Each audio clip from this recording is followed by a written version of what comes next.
Welcome to the Win, Make, Give podcast, Season 3. Yeah. There's my friend Bob. Dave, can you put in some better sound effects than that, please? Nah, your sound effects are awesome, Bob. Okay. They're authentic. They're genuine. We love them. Bob, how are you doing? By the way, I've never today? cheered like that in my life, Chad. I've never gone, like, you want to hear my real cheer? Probably not. No, you don't. Okay. Maybe when we find out that Seattle's getting a basketball team Yeah! It would sound something like that. the expansion, we'll hear that echoing through the halls for a while. Bob, we are here in Season 3 where we're focused on make, which is make a difference, make an impact, or specifically today, Make more money. make more money. That's right, because we're going to be interviewing people that bring us these topics. We're going to be relaunching. Yes, I'm putting it out there, so we have to do it. Relaunching the Wealth Series as part of season number 3. Bob, what are we going to do today in this episode, though? I mean, it's a little bit of a refresher, Chad. You know, back in season 1, Yep. the Wealth Series. Yep. I want to say it's, I don't know what, episode 6 or 4 or 6 of the Wealth Series. We talk about increasing your income. Right. And look, Win, Make, Give in many ways is, you know, it's about health, wealth, leadership, and legacy, right? The wealth part, we talk about a lot. Yes. And the idea of making more money, we did a whole series on it. Yep. Right? Like the wealth series is kind of how do we get, you know, the end of the day, right? It's not like how do we make more money today? It's how do we live a more wealthy life? But we are talking about making more money all the time. So today is a little bit of a refresher. Now, maybe you've heard all these things. I doubt it, right? For most people, Chad, they're going to hear something new today, or they're going to be in a position. I know a lot of times for me personally, like we get to sit kind of, you know, at the foot of the Ben Kinney throne, right? And like this guy that I think just like woke up, like, or was born and like has this drive to like make money, right? He's good at it. Yes, I guess it would be like in Bull Durham where they said God reached down and, you know, turned your arm into a thunderbolt. For Ben, it turned his wallet into a thunderbolt something or something like that, right? Yeah. And so we get to sit there and we just take this stuff in from him all day long. We've been doing it for a decade plus, And right? how long has it taken us to hear it? Right. Yeah. Sometimes like I hear something from him and I'm like, man, you know what? I've actually heard that 5 times before. It just, for whatever reason, today I was ready to hear it. So we're going to talk today about, you know, some tactics, some things that we can do to make more money in our life, and really as kind of a setup for season 3. Yes, and we'll remind you, Bob mentioned the Wealth Series. You can go to winmakegive.com/wealth. You can get access to those episodes. Heck, you can also scroll all the way back to early season 1 when we did it. And you can get all of the wealth information, all of the downloads, all the stuff that's there while we're working on a complete redo of the Wealth Series. We're going to take it up to 12 episodes for you. We're going to break down that content and refresh it with what's going on today. We're going to bring you some great new information later in season 3. By the way, real quick, don't wait for that. Like, No. Go back today and do the Wealth Series. It is, you know, we did do it in 2020, but it is, the content is still very much relevant, right? Absolutely. The foundational content of the Wealth Series. You could go do it today, and then you'll be in a much better position when we launch it later this season. Absolutely. Bob, let's help everybody out there that's listening today make more money. Where should we start? Well, how about you spend less? Let's start with spending less. Okay, that sounds pretty obvious. Like a lot of the things we're going to talk about require, like, you know, work, action, go out and do. Spending less, it requires less of that, right? Like we're already spending that money.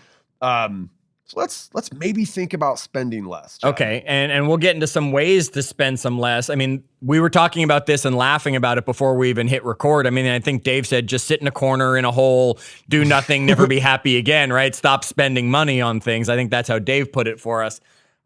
What do you mean when you're talking about spending less? I mean, yes, there's miscellaneous spending that I'm not doing a good enough job because I'm not tracking my budget and I see Amazon and I just go click and I buy something that I didn't need. But specifically, Bob, help us spend less money this month. So I think about, again, let's go back to the Wealth Series. One of the lessons back there was the highlighter exercise, I think Ben calls it, right? Red light, yellow light, green light. And it's this idea of like literally sitting down with your bank statements and credit card bill. And credit card bill, that's right, for a month and going through every item on there and highlighting it in green if it's a have to have. Can't get rid of it. The mortgage, the car payment. Yeah, the electric bill, right? Those are green. I Okay. can't change them. I got to pay these things. You know, our gas bill, like, if, you know, I can't really reduce that. We drive where we drive, right? Then you have a yellow category where you're going to highlight anything that you could maybe negotiate, Okay. right? Or you could consider doing without or finding a replacement. Give me an example, Bob. I mean, how about your cable bill?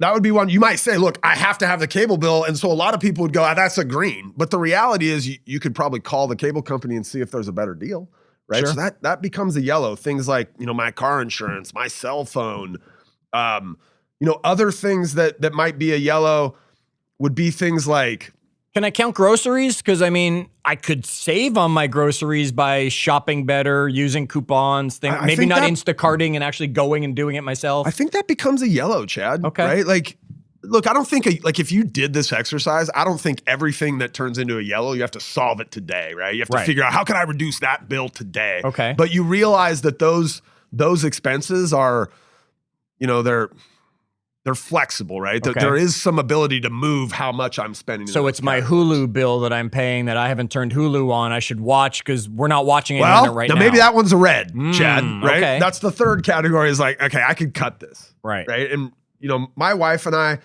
it's funny, I was, when we were building this. I just deck picture out- her at the table with the highlighters like laid out, Yeah. like, you know, quick draw. Yeah. And like, so the question was like, if you're doing this, how often are you doing this, right? Is it once a year? Is it Sure. once a quarter?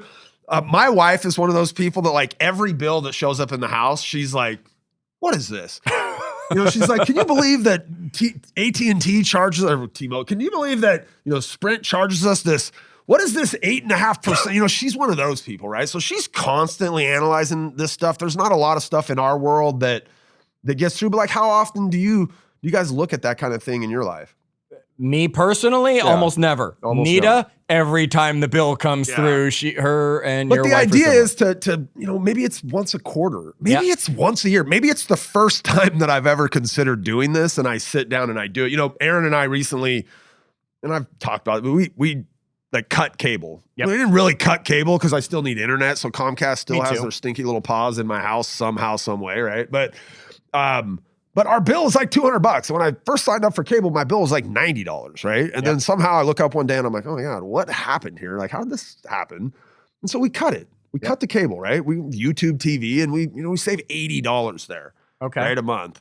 And I'm sure, you know, I don't pay attention for very much. It'll creep back up somehow. YouTube will tack $4 a month on, and before I know it. But that's why there has to be some cadence here. If you don't have And I think reasonable to say quarterly, I think is absolutely reasonable that you sit there and you look at it, because there are some things, Bob, that don't show up. Like we have our pest guy who comes and sprays the house. That's a quarterly bill. Yep. So if I say I'm going to do it monthly, but then skip a month, maybe I'm skipping that month and I'm not analyzing that bill. So if every that's a good quarter point. I take the 3 bank statements, the 3 credit card statements for each credit card you might have, and I sat there and I played the game, I'm not going to miss anything. Those annual bills will show up somewhere in there. Those quarterly bills will show up somewhere in there. And it'll give me a cadence, as you say, to be able to stay on top of that green, yellow, red. That's right. So guys, I think we did a whole episode on saving money, essentially, right? In the Wealth series. Yep.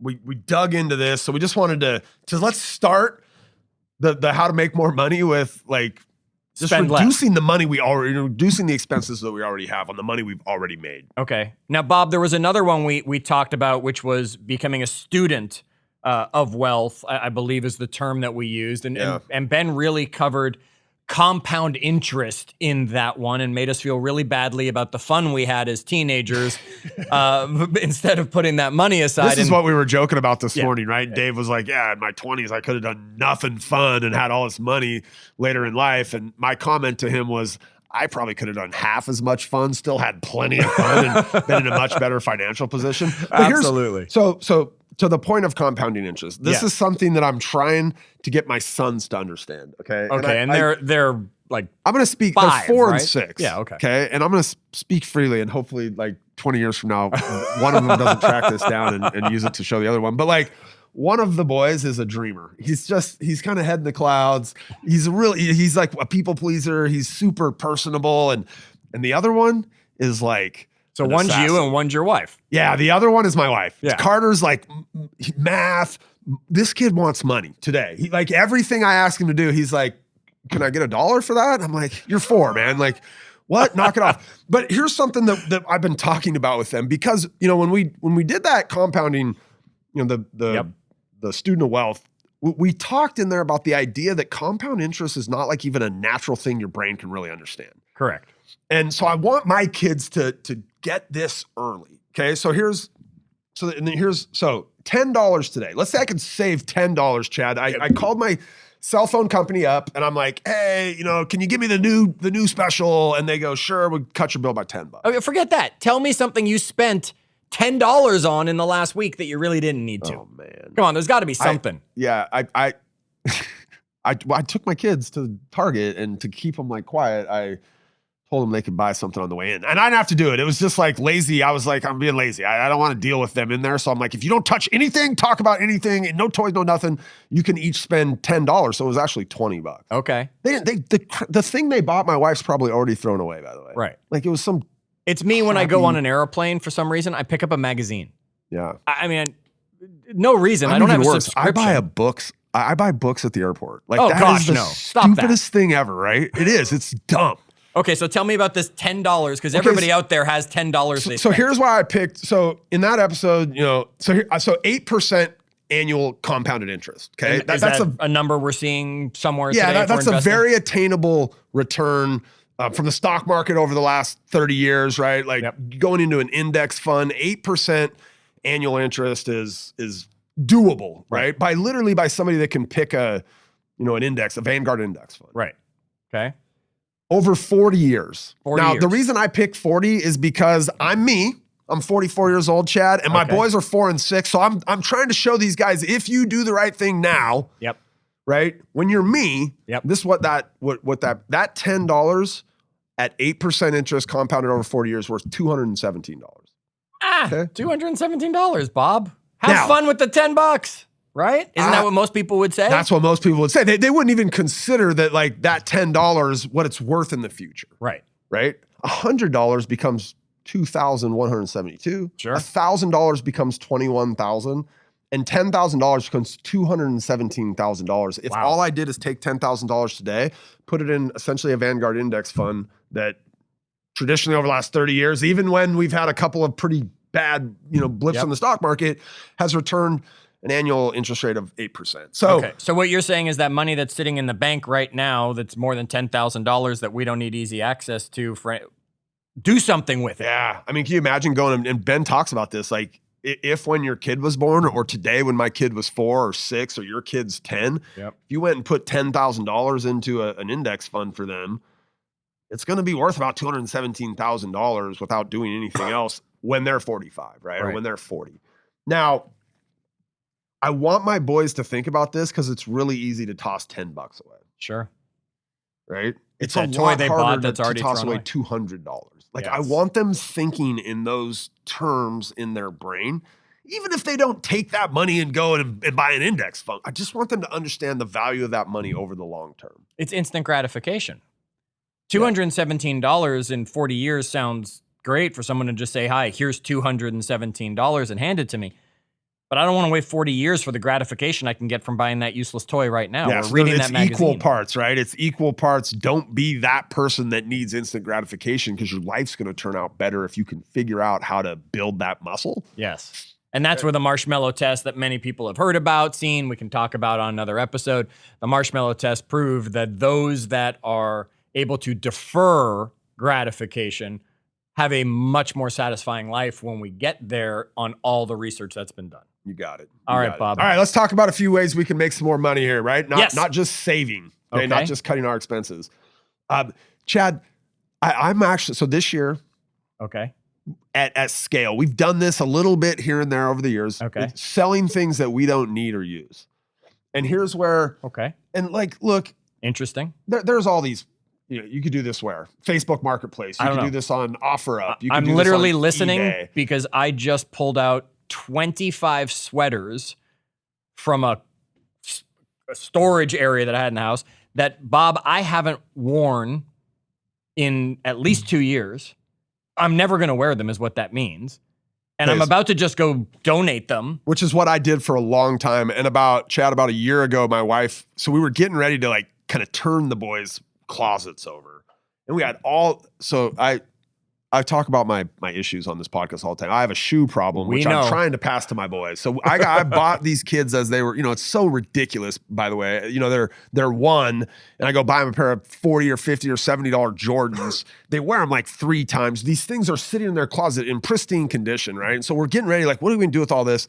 And I'm like, you know what? Like, let's try to sell them. And my wife's like, what do you mean sell them? Like, I'm like, I don't know. There's this app called Poshmark, honey. Like, let's go. What's it called? Give everyone Poshmark. Poshmark. Poshmark. It's basically like used clothing, and there's new clothing on there too. Plenty of new clothing. But so we just threw them up. We're like, I don't know. Let's just see. So she's like, I don't want. There's 20 pairs in here. I'm like, I don't know. Like, just do 5 of them and just see what happens, right? So we put them up there, and within a week, like 3 of those 5 pairs of Jordans have offers on them, and they're sold. For probably 60 to 80% of what I paid for them originally. But my entire life, that those shoes either went to somebody, which I still do today, right? Like some friend of ours that had a baby, right? Or they just go to the Goodwill. Yeah. Like the local Goodwill, we drive by that place more than we should be, right? If we were really focused on some of the things we have that other people are willing to pay for. So, I mean, Poshmark, you said, Craigslist, anything like that. OfferUp is we use OfferUp.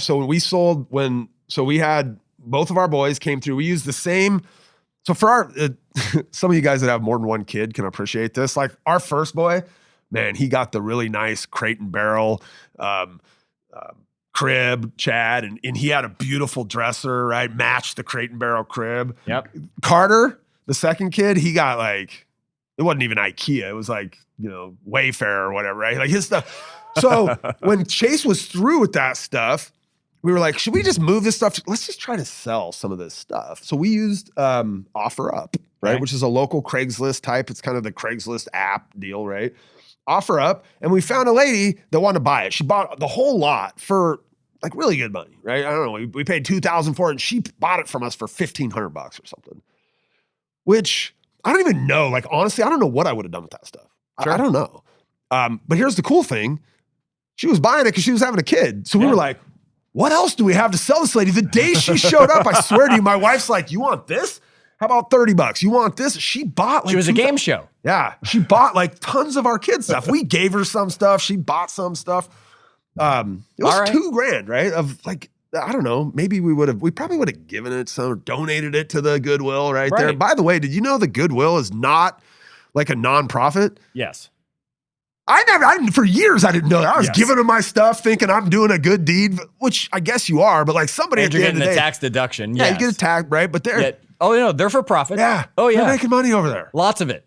Lots of it, Bob. Why? Because we all go give them our stuff. That's right. When it's really not that hard. Like, and my wife is one of these people that like, she doesn't like to— she's kind of technically challenged, right? She's one of those, like, she's 40. She doesn't like to try. Yep. I'm like, look, Poshmark is so easy, honey. Literally all you do is take a picture, write something, put a number in, and wait.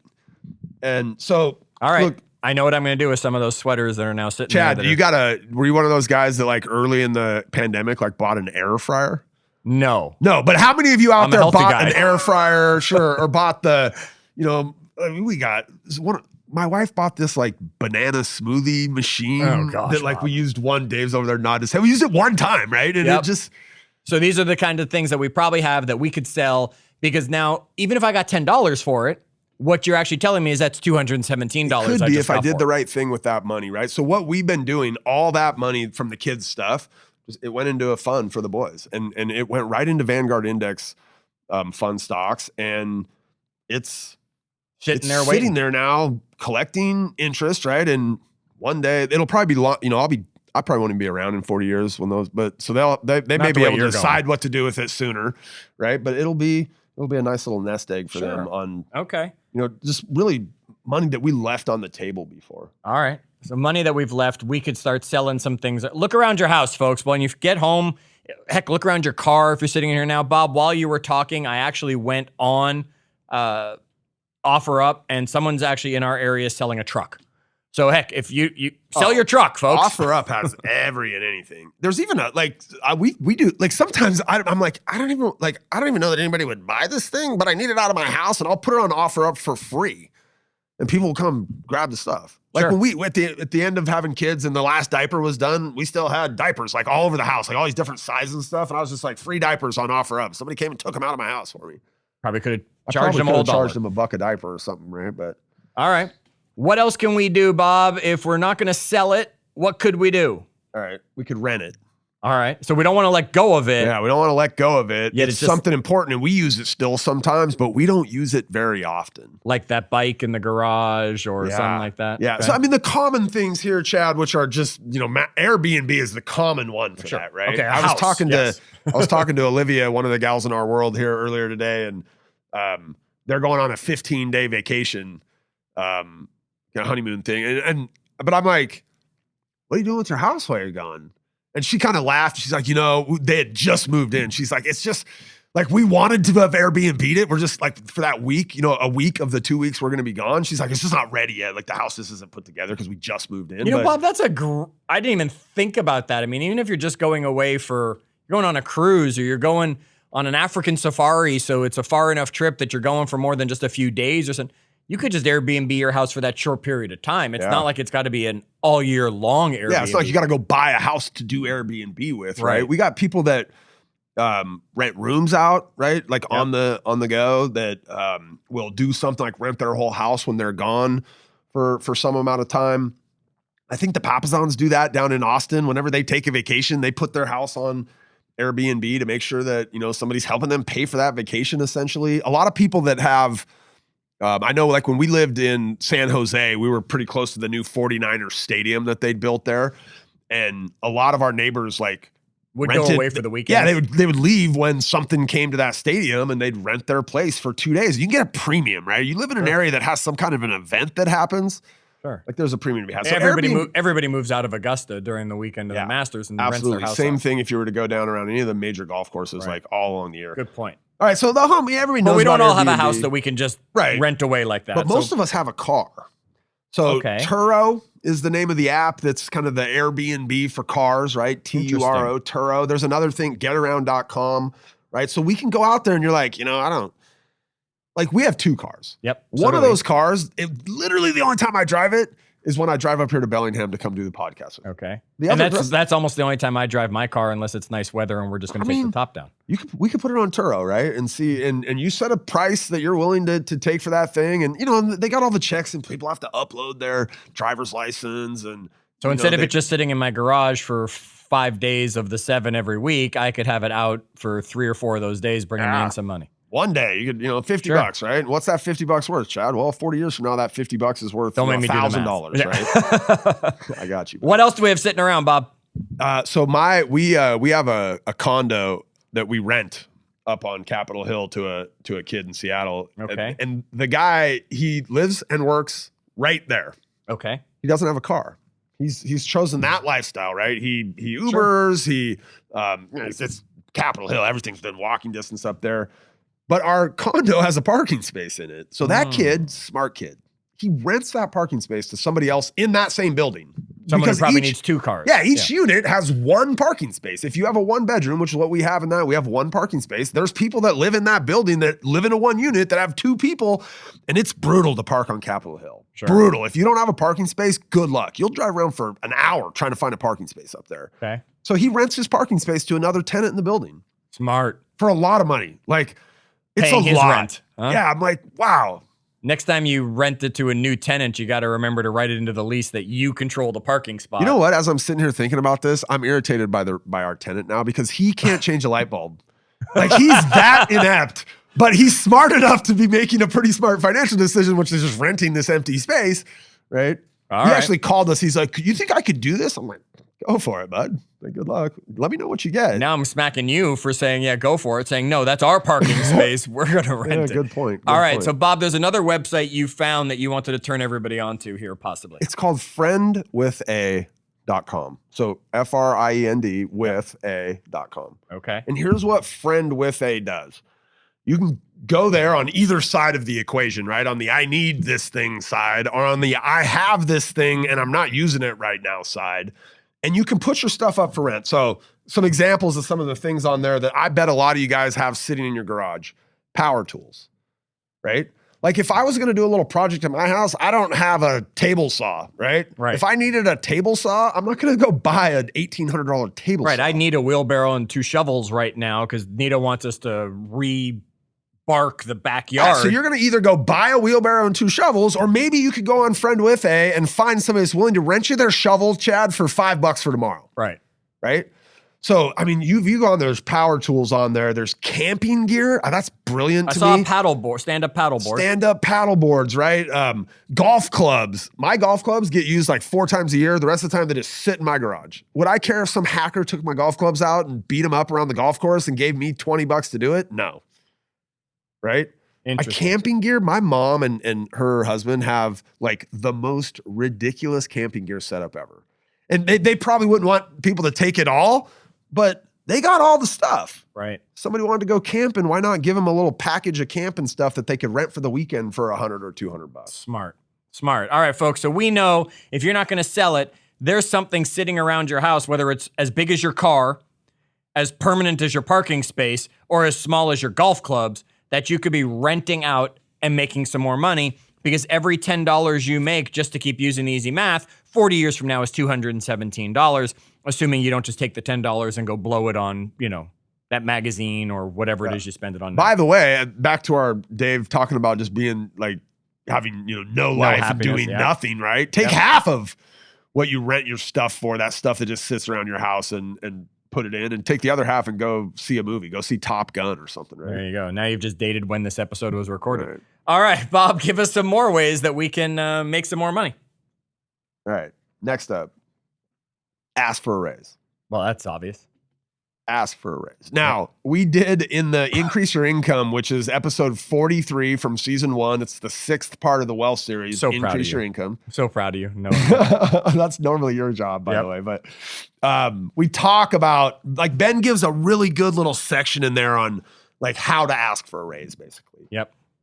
But essentially it boils down to, don't just go to your boss and ask for a raise, but kind of bring to the table what it is you're willing to take on at the company, or what metric or KPI you're willing to extend or be responsible for that's worth a raise, right? Not just, hey, I need more money, right? Most of the time that's going to be like, no, yeah, we get it. Your annual review is coming up next year, right? Or, but actually bringing like a defined kind of approach that you're suggesting, I'm going to do these things that will be worth more money to the company. Right. Or I'm going to save the company this by doing this, so I should be rewarded this way for it. Yeah. Ben does a really good job in again, episode 43 of breaking that down and kind of giving you a little playbook for how to approach your boss. Scroll back, folks. Yep, that's season 1, episode 43. All right, Bob, this next one, we could do a whole episode just on this. Well, this get a new job. Yeah, we've right? Yeah, just get a new job. This job market right now today,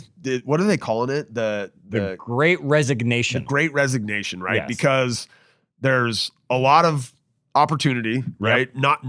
We've already come back to like historically low unemployment rates again, right? Like after that massive, COVID, and we were at like 24 or some crazy unemployment rates, all the way back down to like pre-COVID unemployment rates with a really, really tight job market. Yep. Getting a new job, when is this going to drop? We don't know. Is my wife's company going to know about? So my wife's taking on a new job, and she was able to negotiate a really large raise inside of the same industry, basically in the same vertical, because talent is limited, really valuable right now. Yeah. And so it could be that you just go find a different job, and the leverage of the job market today is. So if anyone's listening and looking for a podcast host, nobody in the Ben Kinney companies is allowed to listen to this particular episode. We should put that up front, Dave, by the way. Yes, but if anyone's looking for a podcast host, reach out to Bob or myself. We might be available. Who knows? Anything's more money than we're making right now doing this, Chad? Bob. Anything's more money than we're getting paid for this. All right. So yeah, you could go get a new job and negotiate yourself a better starting position in that new job. Yeah. Okay. The next one you have here, you came up with you brain dumped a list of things for us. We couldn't even interrupt you. You were just like, what if we did this? And what if we did this?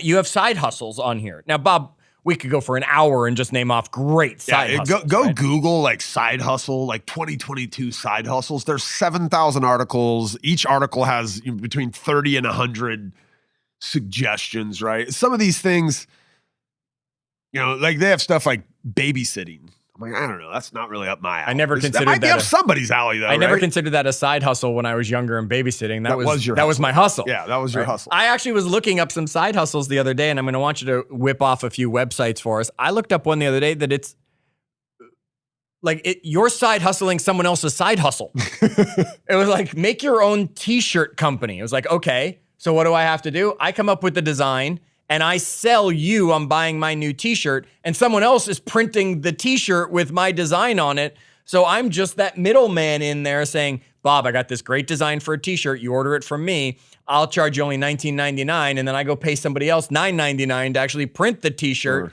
and I'm making $10 off every t-shirt. I mean, it's a side hustling someone else's side hustle. I mean, yeah. Look, this is the, what do they call this? The gig economy, right? Gig economy. This is everywhere now. It's, give me some walk into examples.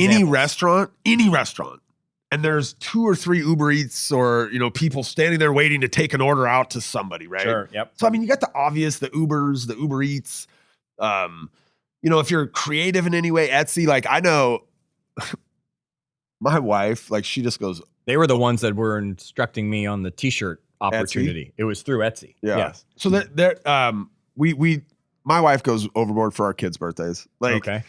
She does bouncy houses and the ice cream truck comes but she always gets a t-shirt for each boy. And she goes on Etsy and some lady, and now it's like her lady. She goes to the same lady every time, right? And she just screen prints t-shirts that say stuff like Chase is 3. We had a weird space in our house. We have a very tall, very narrow wall. And Nita being a decorator, so we need a piece of art for that. Mm-hmm. What are the odds we ever find a piece of art for that when we're out looking in art galleries or looking in all that kind of stuff? I went on Etsy and I found a painter who came over and painted the wall? She did a big I don't even know where she lives, but she just sent us an 8-foot tall by 3-foot wide canvas painting that we then took and got framed. We just went on Etsy and found a painter and said, oh, we really like your image. Could you make it taller and skinnier? And she said, yes, I could do this by this. And we went, that's exactly what we need. And right. So you might have a skill. Maybe you got a skill with a brush. Skill. Yeah. Right. Any skill you've got, you could probably turn into something on Etsy or Fiverr or something. I have a friend that she's a baker and she like has a job at a like a big supermarket, basically, as like in the bakery department. But on her side hustle, she makes cookies on the weekends, basically. But she puts them on Etsy, and like people go on Etsy and order these cookies. She ships them around the country. Awesome. She's good at it, But so those kind of things. These side hustles now, Bob, you don't have to do and open a business to have a side hustle. There's probably a website like Uber that says, "Hey, just use us. Go drive your car." Etsy that says, "Just use us. Go do your art." You can find these things everywhere. One of the things I used to do, Chad, I used to live in Bellevue, Washington, and then our office was in Seattle. And I was signed up. I don't even know what we were talking about this before. I don't know exactly what you call this. Maybe user experience tester or something. But I signed up on some website years ago, right? That said, I'm willing to, like, if you're in the Seattle area and you want somebody to come in and like demo your product or do a feedback, I'll do it.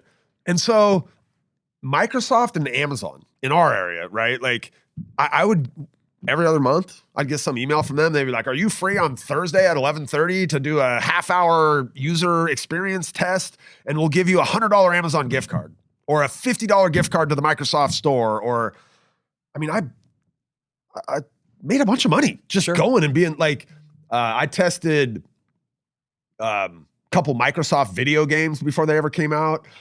They had me test a new controller that they were looking at for the Xbox. I did some stuff on Amazon when that was way back. Who was the first like Amazon Fresh? What would be the equivalent? Like the prepackaged buy food. I went and like did a thing for Amazon. They were going to get into that space. Interesting. I don't think they ever got fully into that space, right? They were like, this isn't going to work. And They just backed bought out of Whole it, but Foods. they paid me $100 to go in there for an hour and look at their packaging and taste some of the food. And Interesting. so anyway, you And said at one point you were like taking I was doing surveys. Yeah, there was some website I had signed up for. They'd send me an email every morning and I'd click on it and there'd be 3 to 5 surveys based on my, who I am, my description of myself and all that kind of stuff. And I would take these things and like once a week, they'd send me a $10, depending how many surveys I took, a $10 to $20 Amazon gift card or Starbucks card or whatever I had selected. There's a website you can go watch movie trailers before they come out and then give feedback and rate movies. You have to watch really bad things that never make it anywhere if you want to do it. But there's lots of things like that if you're someone who just sits around watching TV for an hour or 2 hours every night, imagine if you just had your laptop up and went, yes, no, blue, green, yes, I like that, I don't like this.